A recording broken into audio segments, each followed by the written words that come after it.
यानी random access memory. आइए आपको समंदर की सैर करवाएं। ये देखें, हम समंदर के किनारे रेत पर लफ्ज रेनबो लिख रहे हैं। अरे, ये क्या हुआ? पानी की एक लहर ने हमारा लिखा हुआ लफ्ज मिटा दिया। इस तरह हमने देखा कि रेत पर लिखा हुआ हर लफ्ज टेम्परेरी होता है और उसे मिटाया जा सकता है और उसकी जगह कोई दूसरा लफ्ज भी लिखा जा सकता है।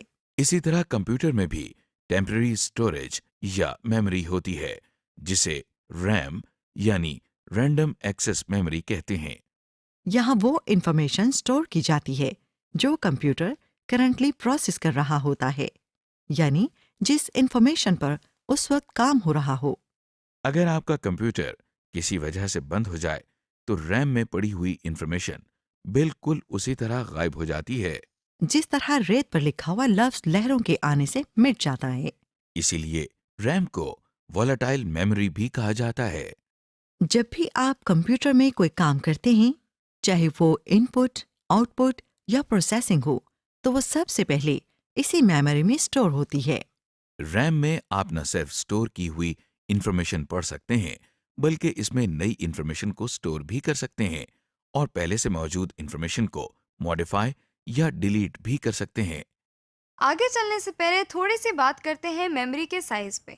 यानी मेमोरी या स्टोरेज को किस तरह मापते हैं।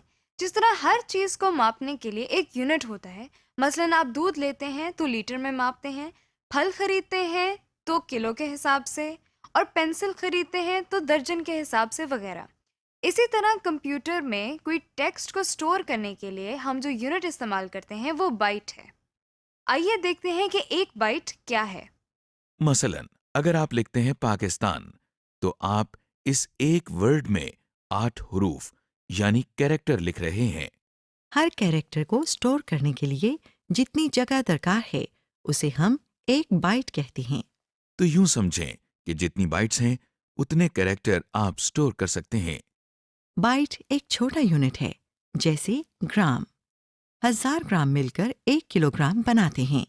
इसी तरह तकरीबन 1000 बाइट्स मिलकर 1 किलोबाइट बनाती हैं, जिसे हम 1 किलोबाइट लिखते हैं।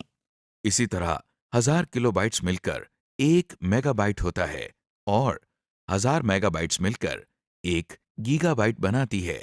आजकल मार्केट में 4 GB और 8 GB की रैम आसानी से दस्तयाब है। Secondary storage devices. Primary storage devices की तरह सेकेंडरी स्टोरेज डिवाइसेस भी डेटा और इंफॉर्मेशन स्टोर करने के लिए इस्तेमाल होती है। आइए देखते हैं कि प्राइमरी स्टोरेज डिवाइसेस के होते हुए कंप्यूटर में सेकेंडरी स्टोरेज डिवाइसेस की क्या जरूरत है। आप जानते हैं कि प्राइमरी स्टोरेज डिवाइसेस में रैम के अंदर इंफॉर्मेशन सिर्फ आर्जी तौर पर महफूज होती है और कंप्यूटर की पावर ऑफ होने पर इसमें स्टोर की हुई इंफॉर्मेशन ज़ाय हो जाती है। इसी तरह रोम के अंदर अगर हम चाहें भी तो इंफॉर्मेशन